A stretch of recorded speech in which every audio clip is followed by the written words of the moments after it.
Welcome to the Play Ratings. Today, Lou and I will be discussing yesterday's 2-0 victory by Palace over Doncaster in the fourth round of the FA Cup, which sets up a very intriguing fifth round tie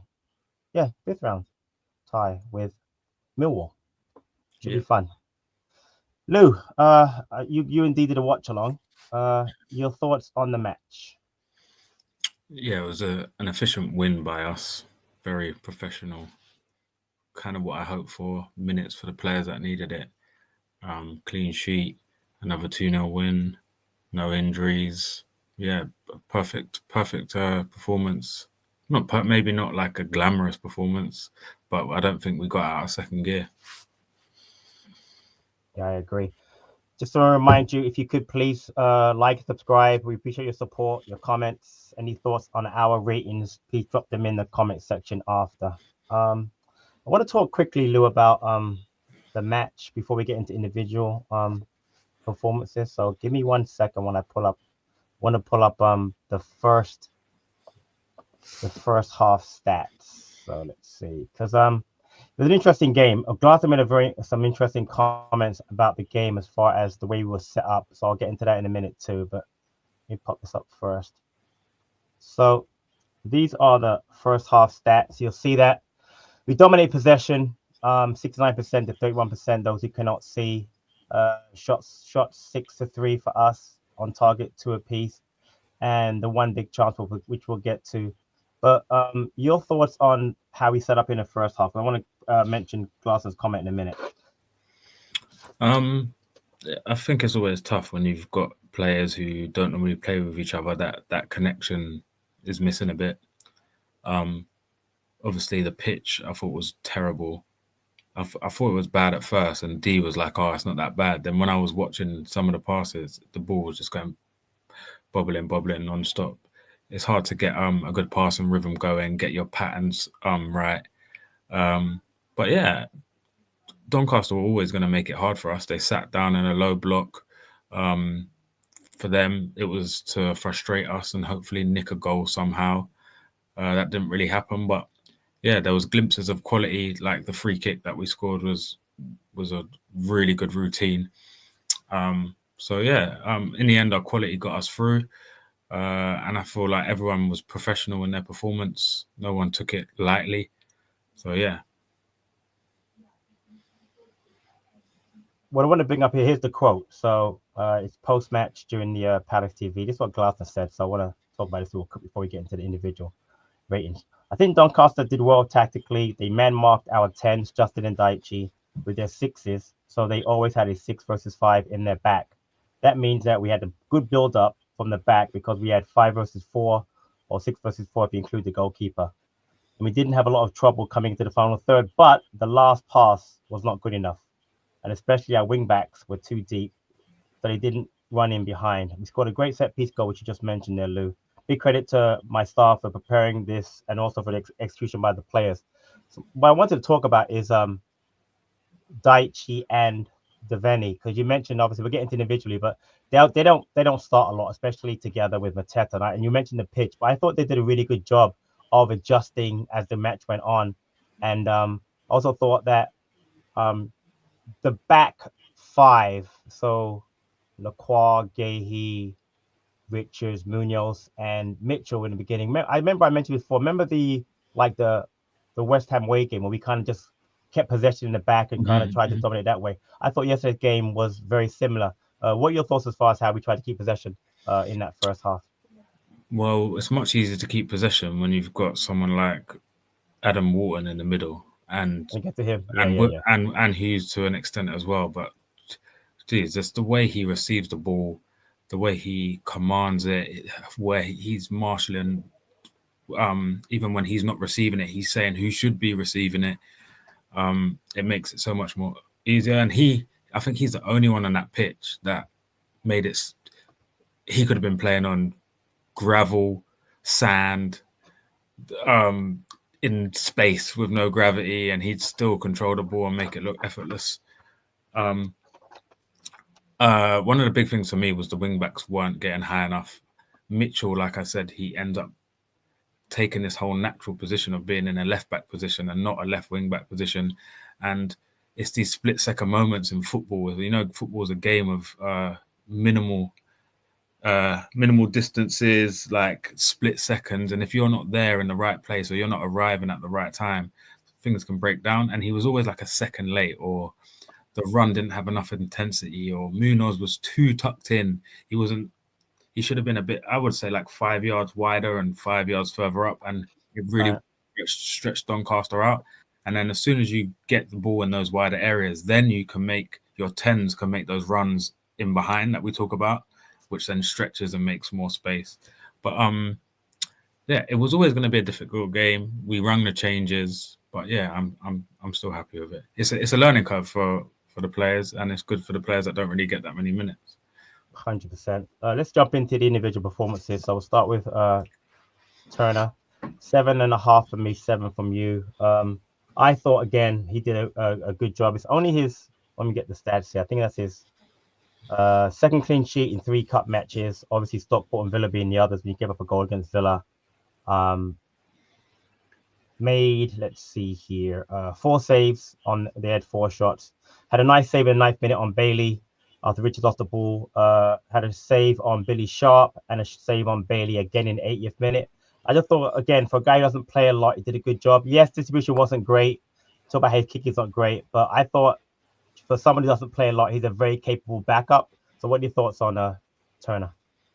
Yeah, I think it was a solid 7. He had 4 shots to save. He saved 4 of them. Like you said, kicking wasn't great, but it's a clean sheet. For me, if you're going to get over a 7 to an 8, you probably have to make a really good save. Something, just one thing out of the, not like a complete ridiculously crazy save, but just something that stopped a goal. But yeah, safe pair of hands, 7 out of 10. Yeah. Danny Munoz, I gave him a 7, you gave him a 6. Your thoughts on Danny? You mentioned it a little bit before, but go ahead, continue your thoughts on our wing back. Yeah, he got a 6 for the goal. I think all around that first half performance was probably nearer a 2 or a 3. I just thought his positioning wasn't great. He's experienced, so I would kind of hope he would take the initiative to help Devaney through the game, and I think he kind of hindered Devaney a little bit in the first half. He should have been sent off. That was a horrible touch and challenge. But yeah, he gets the goal. He's in the right place at the right time. Tackles one. Like I said, I never have an issue with Munoz out of possession. It's more in possession. There was another time in the second half where Chilwell played a great crossfield ball to him and he was in behind and he kind of just kicks it off. Like I said, it's nitpicking. He's a great player, great asset. When the team's purring, he's playing well. It's all good. But there's definitely for me a distinct lack of technical ability and quality sometimes in the final third. But I'm going to keep on saying I am happy with Munoz. I think he's a really good player. Fair enough. I gave him a 7 again for the goal because he's in the right place at the right time. Again, it's a forward finish because it's instinctive. The free kick, we'll go over the free kick routine later on. We get to the key players like Kamara and Mateto on that goal. But I thought to be in the right position, he came off a defender, off the post, the defender. He was there, right spot. He's now got 3 goals, 8 assists in the year that he's been there. I think those numbers are very good for a wing back. You're right. At points, technically, he wasn't good, but defensively, I thought he was fine. I agree with you. Definitely should have been a red card to me. At worst, a yellow card. How does not yellow card in that game at all yesterday? I don't get it. Yeah. 2 out of 2 tackles, 82% passing. I just think overall, he was okay. And again, he was part of a clean sheet. So again, that's kind of why I gave him what I gave him. But I understand why you would give him a 6. Yeah. What do you want more out of him? Yeah. What do you think about his quality in the final third? Like, what do you get frustrated a bit? The funny thing is, I really don't, because we mentioned yesterday in the post-match reaction, I really like the other things that he brings. His energy levels are ridiculous. His ability to get into the box and create stuff is ridiculous. I'll go to it now, and I'll mention it again later. Do you remember the play where Lacroix played the ball into played the nice ball into Mateta first half? He laid it off to Wharton. Wharton played a great ball out wide to Munoz. It's like 50 minutes. He plays a nice ball into the venue, then he gets a corner kick. Mm. My point is, I thought the ball to the venue was a really nice ball by him. So, talk about his quality. There are times when, yes, the final ball can be better, but there are a lot of times when he does make a nice pass and he's not given credit for it. So, for me, could it be better? Of course. But like I told you yesterday in the show, there aren't a lot of high quality wing backs, and they're not coming to Palace. So, for Palace, I think that he does a good job for us. But I understand what you're saying. I really do. Yeah. So. That I left the stat up there. Then again, he and Mitchell had the most tackles in the game. So let's get to Mitchell now. Mitchell 7 from me, 6 from you. I'll go first. Thought very good, solid defensively. Molyneux, the player on the right, inverted wing back on the right, did a really good job. Had a couple of shots, but I thought that overall Mitchell did a good job in stopping him. 86% passing, 22 touches. Only played the half. 2 clearances, 3 recoveries.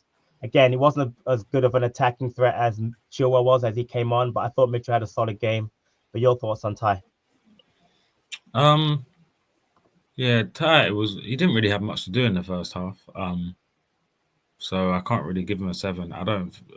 He wasn't a threat at all attacking. Didn't really get into great positions for me, but he didn't do anything wrong. So that's a 6 for me. I think if Chilwell can stay fit, he's really got to step up his game, because if Chilwell gets into a rhythm and gets to anywhere near his best ability, he will be dropped eventually.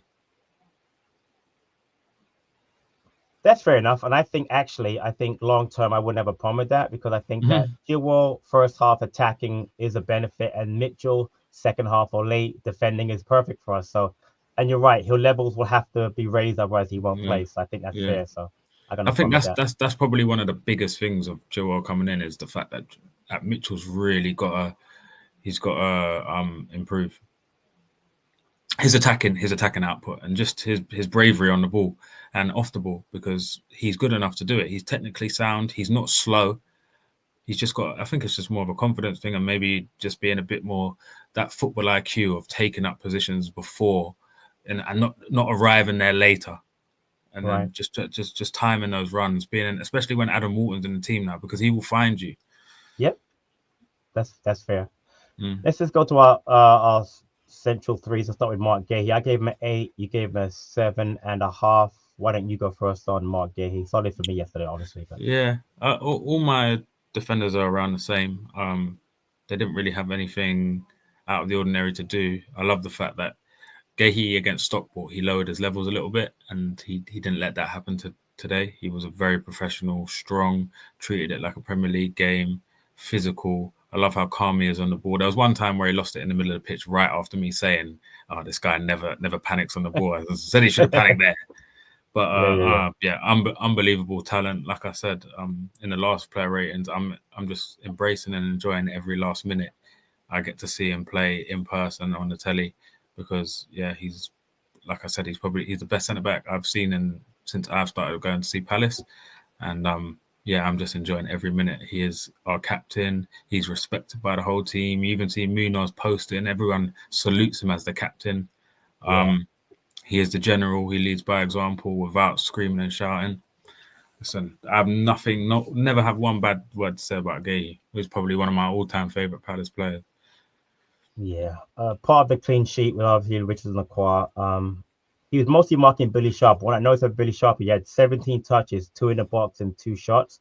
But he limited him really well, I thought, Gahey. And of course, Lacroix. It's our 5th away clean sheet in a row. What can you say about that? He had 61 passes, completed out of 75, which is 81%. But 10 of them were into the final third, which shows that he's being progressive yesterday. So I thought that was really, really good. But again, you said it already. He's such a solid player. You can't really add much more to what Gahey did. I was gonna say, me personally, when I love checking in on Elise, just because I have no bad blood of him leaving. Like he was better than us. So Gahey's one that I will probably, unless he goes to a club like Chelsea or Spurs. Yeah. I would love to follow his career. I would love to see. I'd honestly love to see him at a European giant outside the Premier League. Like that's where I'd even prefer to sell him a little bit cheaper if it was meant he got to go abroad. I'm with you on that. I would definitely continue to follow him. So Someone who did play abroad came to us this season, Maxence Lacroix. 8 from me, 7.5 from you. I'll go very quickly again, just solid defensively. No issues with either Billy Sharp or Robert Street. They didn't really create that many problems. Street had 16 touches, none in the box, no shots. So we shut him down very well. 56 out of 68 passing, 82%, 2 clearances, 2 interceptions, 3 out of 4 aerial duels, 1. 80 touches again because we were playing the ball around the back nicely with him, Richards and Gahey, but very solid by Lacroix. Again, brilliant signing. But your thoughts on Lacroix? Yeah, just echoing everything you said. I think one of the favourite things I saw yesterday was what he did with Franca. It just shows his temperament and how he is as a person, and just recognising how hard Franca must have worked to come back, because everyone can make jokes about a young 20-year-old having 9 months out. Everyone doubting him. He's had to become a father. People don't take in these things, and he came on and Lacroix recognised that, and he told him that just they're singing your name. Go and applaud them. It means something to Lacroix, and I think fans resonate with that so much when they can see something mean something to a player. We naturally gravitate towards him. Yeah, I love him. You know what? Thanks for bringing that up. I've got to mention that's very underrated. You're right. What he did with France, he didn't want to go in front of the crowd, France. But you're right. He's been battling. He probably feels embarrassed. He probably feels embarrassed that he came on for 4 minutes. Like right. And Lacroix's telling him no. Like they like you. You deserve this. Go. Yep. I agree. That's underrated. That and the fact that brilliant. Franca now knows that people like Lacroix have his back, and like that. Do you know what I mean? That's a big thing. Louis, 100%. Glad you brought that up. So very important. The last of the three, Chris Richards, both game is 7. Why don't you go first on Chris Richards, and I'll talk after. The only reason he didn't get a 0.5 from me is some of the passing was a bit off. But again, it's the pitch, and that's Chris Richards. That's just a part of his game. He's not a great passer, but 7 solid, doesn't get beat 1v1, great in the air. Again, very liked player in the team. So yeah, 7 for me. It's just a 0.5, just because I thought Gahey and Lacroix were a tiny bit better than him. Now I'm with you on that. Again, the passing wasn't great, but again, solid defensively. Again, it's amazing, right? Chalobah leaves and we start panicking, and we are going to be in trouble if we lose one of those 3, but have to say, man, Richards, Lacroix, Gahey, the partnership has been brilliant, especially away from home, but just in general, they're so good together. So again, I have no issue with giving the 7 solid. I think with any successful team that win the Champions League, win the Premier League, win the FA Cup, or a smaller team that win anything, you'll see naturally that team didn't have major injury crisis. Yeah. Like even going back to the Leicester when they won it, they had played the same team every week. So we've got how many? We've got 14 Premier League games left. 14 Premier League games. 5th round quarterfinal, and so there's a potential of 19 games left. If we can keep this team fit, like 95%, 90% fit for 19 games. Fingers crossed. Yeah. Listen, we're not asking them to go for another 38 games. So hopefully, if we have a few players miss 1 or 2 games, that's fine. But if we can have a clean run of injuries, then I think we'll be fine. Defensively. Totally agree. We'll go to your favorite player next, Adam Wharton. 7.5 from me, 8 from you. Take the floor on Adam Wharton. Yeah. Listen, I don't know how much praise I can give this guy. Like, I know everyone says that they pay their money to see the Zahas of the world and the wingers and the people that can dribble and score goals. Like, listen, he is worth every penny, every train journey, anything. This guy is he's a once in a generation player. Like, just the calmness on the ball, off the ball. There's not really much I haven't said about him that doesn't reiterate. And the willingness, you can see there's a real hunger in him. He was fuming that he came off. Why is he fuming? He's got his first start after 60 minutes against Doncaster. We're 2-0 up. Because he knows what he's missed. He knows he's missed 4 months. He knows he's chomping at the bit to get back. Yep. And him at Selhurst Saturday starting, it's gonna be big, and he does look like he's come back stronger. He looks. I was getting a bit nervous when he was doing 30-yard recovery run, because I'm just like, I'm scared about. But obviously, the injury he had wasn't like an impact injury or a muscular injury, so we shouldn't really be worried. If that injury is healed, then he's completely fit. Yeah, great to have him back. It really is. I mean, I'll throw stats out there, but this is not a stat game for him. 49 touches, 83% passing, 3 out of 3 ground duels won, and 7 recoveries. But like you just said, it's great to have him back. I'll go back to the player I mentioned before. Of an example of why he's so important was the ball in from Lacroix to Mateta. Mateta lays it back off. Wharton plays a beautiful ball out to the right to Munoz, plays the ball into Devaney, and it creates an opportunity. We've missed that. We've missed that so much. Again, it's not a put down on Lerma. We get Hughes, who had a great game, man of the match. But having Wharton to do that, he can do that. Munoz to the right. He can do that to now Mitchell to the left. He can do that to Eze on the left. He can do that to Saar. Imagine Saar running onto those balls. I mean, going forward. I mean, honestly, just great to have him back. It's just he's a next level player, added dimension to our side. I'm just so glad he's back. So. Yeah, so he's a scary talent for me, and he is another one. If I was any of these big European clubs, that needs that's what I mean. Yeah, exactly. Let's not do that. So let's not put it out. I doubt any scouts will be checking our player ratings for Doncaster. What? Next, Hughes, 8.5 from you, 8 from me. Man of the match. I'll go first. Very strong performance by Hughes. Obviously, we all know how good the partnership with him and Wharton has been and is. You saw it yesterday. Very, very good. Stat-wise, only 76% passing, 2 clearances, and 5 recoveries. But let's start with the second goal. Breaks up the play because he's been doing that the entire match. Puts a brilliant ball over the top to Devaney. It's the same kind of ball he played to Munoz for Man City. The ball that I keep saying I need to see more from him. I know he has in his locker. He's at Derby County, one of the best young players coming through. Brilliant pass. Great goal by Devaney. I'll get to that in a minute. But again, just worked so well with Wharton for those 60 minutes. They have a great partnership. I'm really happy we have him in lieu of the fact that the Corey's injured. But to have him and Wharton in there, I'm so comfortable going forward again. He just had a really good game yesterday. Man of the match by me, by you, by BBC, and also by the fans. But your thoughts on Hughes yesterday? So I see Hughes as, these type of banana skin cup games that you can have.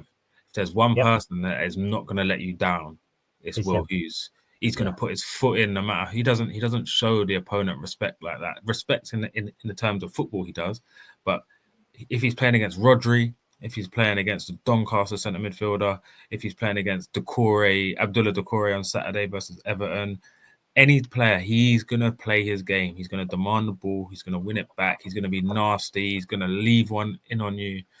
And that's him. You need those players. And he's gone from a fringe player under Vieira to he's quickly gone to a cult hero, and he'll probably be remembered for a long time. I think he'll probably get another year or 2 on his contract. I think Glasner really likes him. Will deserve that, yeah.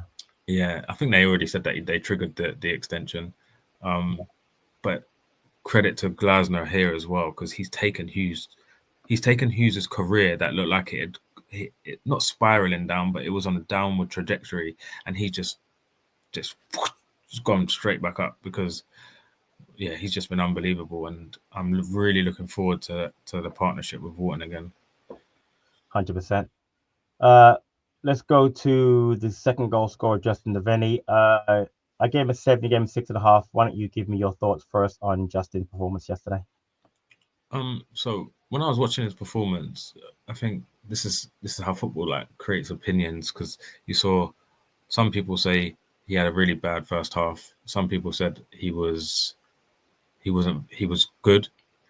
I think the reason why people see 2 different things is Devaney was trying to do the right thing every time. Every decision he made was the right decision. It just sometimes it wasn't executed right. So maybe the touch that he took was the right touch, but it just wasn't great, or a pass got cut out. But again, he worked his socks off, and a credit to his attitude. I said in the game when he missed that first chance in the second half, he looked a little bit shaken after he made a couple of He did. mistakes, and I Yeah. said that I don't know if that miss is gonna be playing on his mind. And fair play, gets put through 1-on-1 again, making the run in the first place is the brave thing to do. He didn't. He put himself back in that position, and it's a beautiful finish. And he gets his reward for his hard work, and I'm really happy he got the goal. Yeah, I put this quote up from him yesterday. Everyone is ready and willing to do their best, which helps the team. Deveni mentioned it after the game.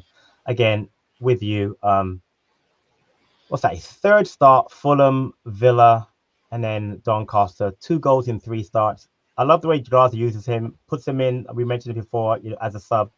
10 minutes here, 15 minutes here, 5 minutes there, just getting him. But you're right, he hasn't played a lot, has never really played with Mateta and Daichi. I mentioned before, Glasser mentioned they were man marking the 10, so Deveni and Kamada would be man marked, hard for him to get open. But again, I mentioned before that play from Wharton to Munoz when he had that play. Later on again, he just missed that chance. Great ball, by the way, by Mateta. We'll get to in a minute. Great ball by Mateta across. Had to score. You could tell in his face that he was you're right, shaken, was I'd say shaken. And then a few minutes later, great ball by Hughes. And what a finish. The kid's left footed and he lobs the keeper with his right foot.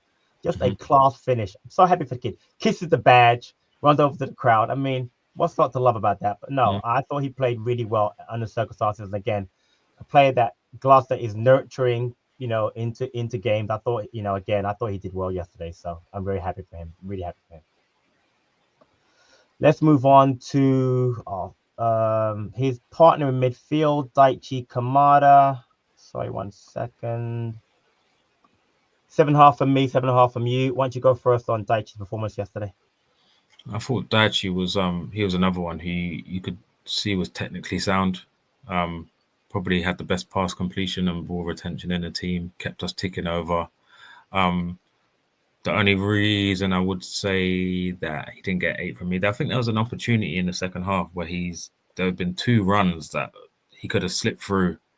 I think it was Mateta and Deveni, and that could have led to a goal. But I think it's going to go under the radar how hard that pass was to Mateta on the free kick for the first goal. To find Mateta perfectly on his feet, to get that disguise, because I thought he was going to shoot. I even said it in the live stream. He's going to have a go here. Goes to hit it, fizzes the ball into Mateta's feet perfectly. I feel like he went about his business classy yesterday. Really good performance. He's been really good in the cup games. I said on the stream that I hope he can bring this into the Premier League. It's going to be tough. I think he might just be one of these players that need to play in the Premier League for a year to adapt, and he might get better next season. That's if we don't sell him in the summer, because he'll be in the last year of his deal. Because if we sell him in the summer, then it really covers last season, because we got him on a free, and we have and we have Franco and Eze, and so that could be someone that gets moved on. If you can get 5, 6, 7 million for him, it would make sense. But yeah, we was 2 people who said we wouldn't get on his back, and he would play his way into form. And he's turned a little bit of a corner ever since the red card, and I just hope he can get a goal in the Premier League and contribute somehow, because I think once he does that and he gets a goal and he has like a really good performance in the Premier League, he could become a really big asset in our team, in our squad for the last push until the end of the season. He makes some great points. I think his versatility is very important to me. I think he can play as a 10. He can play in the middle as a 6, and we need that. If we were to sell him, I understand what you're saying, but hopefully we keep him, because again, I think having versatile players like that are important, because we don't have money to build a big squad, so players that can play multiple positions are important. I thought yesterday he showed a bit of confidence. Did you notice he's moved some little flicks there yesterday? He did a couple of flicks that I haven't seen him really try. You're right, the free kick routine was really good. It's a great pass. I thought his free kicks in general were very good. Passing, I mentioned during the halftime of the stream, he only misplaced 1 pass before halftime. Over the course of the match, he was 39 out of 43, so only misplaced 4 passes, 91% passing. Again, he set up a couple of chances for Mateta. You're right, there was a chance he could slip him in another time, but I thought he played really well.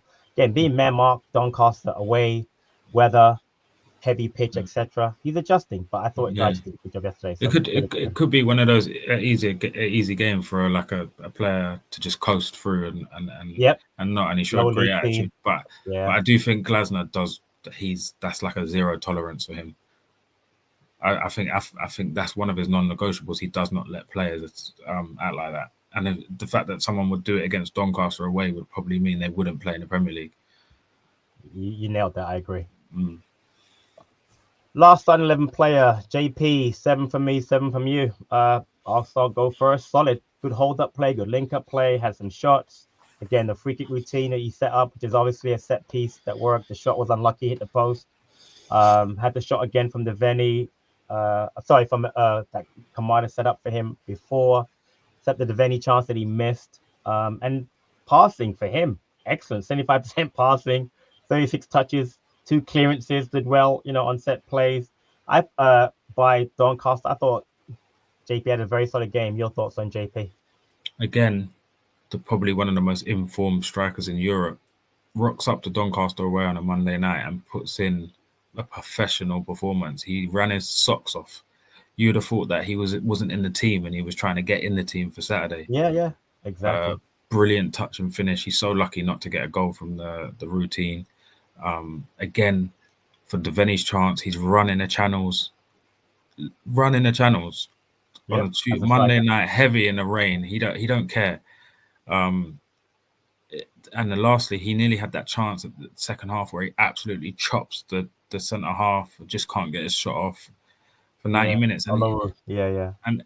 When he scores, you can see he's got like an individual celebration with everyone, chest pumps. But then when someone else scores, he is the first person every single time Always, always. running over to congratulate them. Like I said, I don't know what's going on behind closed doors. They better be giving him 50 grand in a brown envelope every Monday morning. Oh, yeah. Yeah, I Easy. don't know. Yeah, they take that, or they're paying him in Lamborghinis or something because this guy needs to get paid. I agree 100%. Great by JP. Let's get to the subs. Our newest acquisition, Ben Chilwell. 6.5 from both of us. You want to go first on Chilwell? Yeah, I think the 6.5 probably comes on the fact that he hasn't played, and I think there was a quote of him saying that he was telling the Doncaster right wing back to stop running because he was so tired. But anyone knows that it's impossible to replicate match situations in training. Even if you've done the most intense running 7-a-side, 5-a-side games, there's something about a sprinting in a match that just can't be replicated. Can't be. And I think the first few minutes there was a run that he made beyond Mateta, I think, in the first few minutes, and I was like, whoa, what's going on here? But yeah, you could see he was breathing like a dog at some times, but there was some real quality crossfield ball to Munoz, some really good touches. He just looks completely confident on the ball, but that's what happens when you're an England international and Champions League, Premier League winner. When you're on the ball, it doesn't phase you. It's just how is he going to fare in a really intense Premier League game when he's pushed by like a really good winger or a wing back or a combination of a fullback and a winger.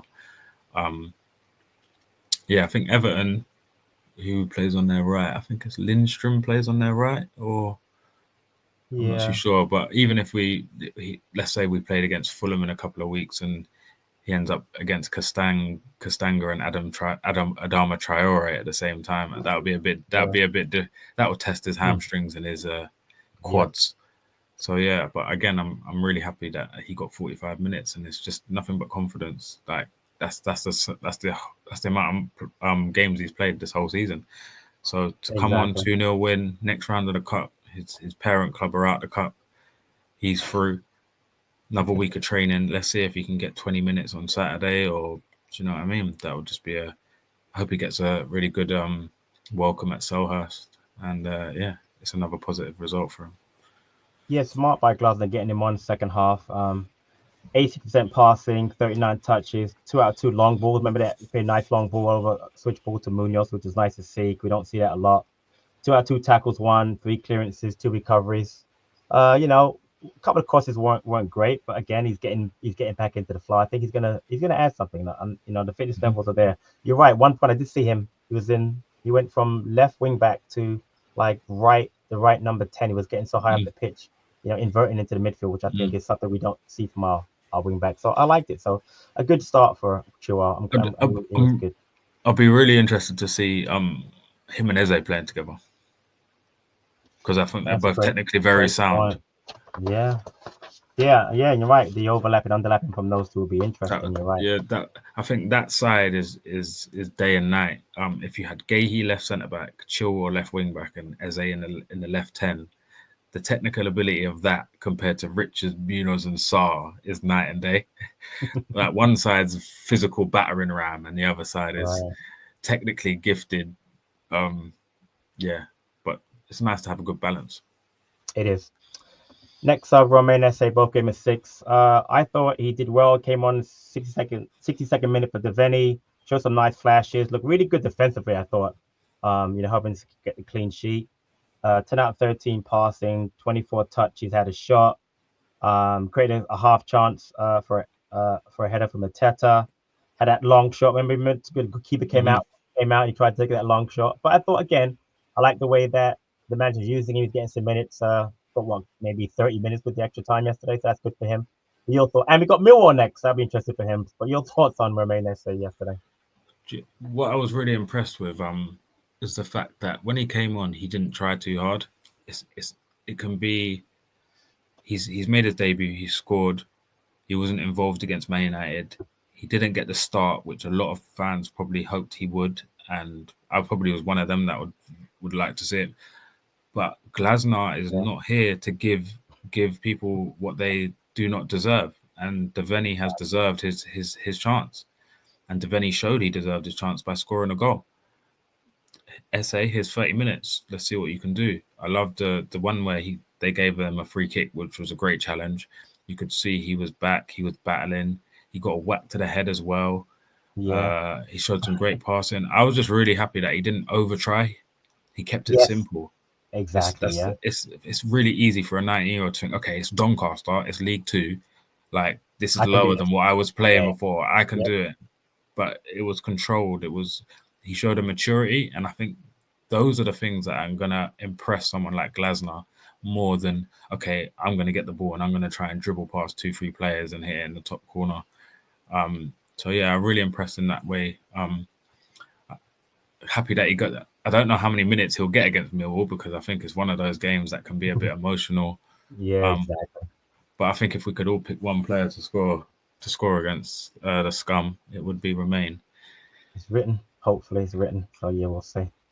Next, Jefferson Lerma, 6.5 on both of us. I'll go quickly. I thought he did a solid job coming in. His passing was excellent. Misplaced one pass, 20 out of 21. 30 touches, 2 out of 5 ground duels. Just solid. Came on as a, sub, saw at the clean sheet, helped solidify that midfield when Wharton came out. But I thought he was very good. And again, the passing in those conditions for anybody to misplace only one pass is brilliant as a sub. I thought, again, kudos to him. I always complain about his passing, but great job by Mm-hmm. Jefferson. Your thoughts? I think he might transition from being, bar there's no injuries, he might be that first sub for a midfielder Yes. or a defender. And what a good sub that would be. And he would probably be the first person to come in if there was a knock or an injury. But he's played the majority of this season. I think there's an international break to Colombia as well. So I think he'll be okay with his position in the team.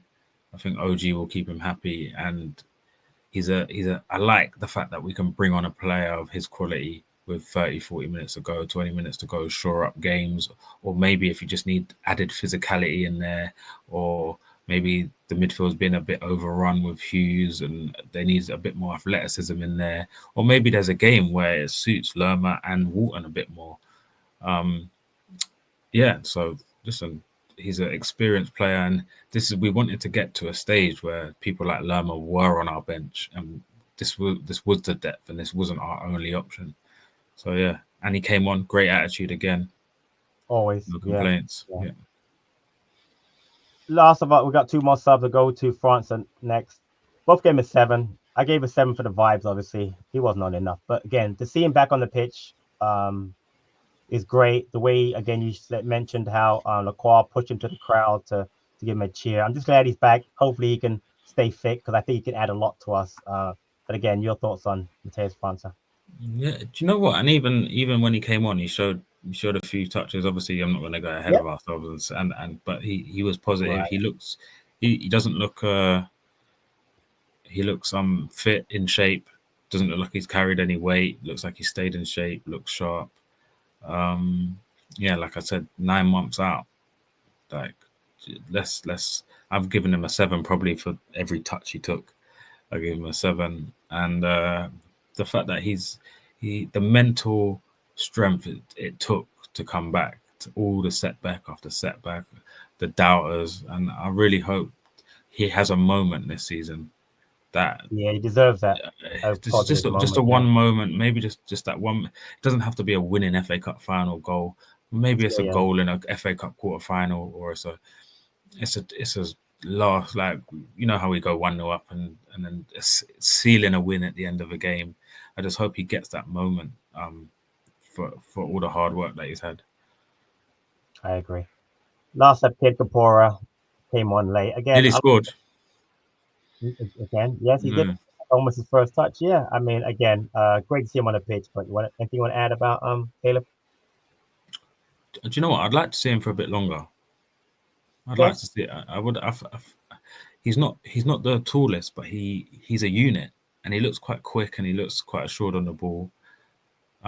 Like we said, we've won quite a few games 2-0, but those games have still been quite tight in the sense that we're 1-0 up, and we don't go 1-0 up until the 50th, 60th minute, and then we probably don't seal it to the end.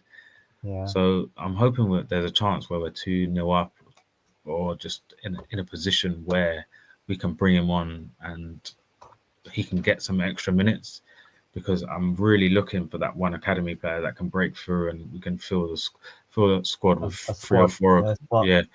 Like the Ozo or Kapora. If we can go into a season with capable Premier League players from our academy, the investment's completely worth it. Just there. And I will say, every time Gada talks about him, he's very positive, and he's not just saying that. So that means that kid's obviously working hard and showing his worth. So, and last, let's get to the manager. Okay, him a 9. For me, no issues at all. The changes I like: Turner, Wharton, Devaney were fine, all performed very well. Tactics were really good. I mentioned the quote before about how he saw how Doncaster set up with the marking and the 10s and the 6v5, etc. And he got the win, a very important win, to advance us to the next round of the cup. I thought the subs were good. We mentioned the subs. I thought bringing on Chilwell, Lerma, SA, France, and Kapora all got valuable minutes, were very good. And our defensive record away has been ridiculous under this manager, and long may it continue. But I thought he was very good yesterday. But your final thoughts on our manager? Yeah, brilliant. Again, professional. Didn't let the players drop. That's coming from the manager. The fact that the standards don't drop. Yeah, just echoing what you said. I feel like he managed everyone's minutes really well. Obviously, I think people might have wanted to see Franca for 10, 15 minutes or Kapora for a bit longer, but that's not our job. He's the one that sees him on the pitch. He already stated that he didn't want to put Franca straight into a first team game without playing under 21, so he'd be going back on his own word. I think this manager is so suited to winning a cup competition. He knows exactly what to do by game. And listen, it's stressful because he's got me dreaming of a FA Cup win.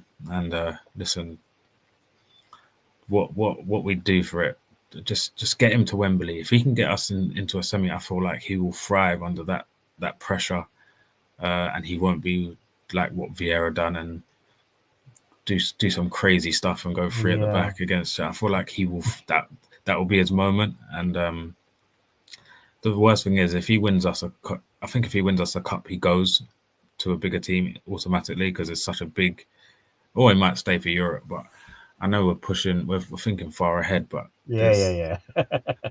but this is what happens when you've got a manager of this quality and you've got players like it. You start to you start to hope. And I think this is why we all love football so much. It gives you hope that it could happen.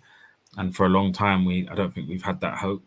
And I think this is the first time after the bumpy first 9-10 games. It's the first time the hopes got back in since the Villa game when the season finished, and we was like, oh, I can't believe the season's finished now. And I think now it's back again. I think the Wembley song was ringing round again.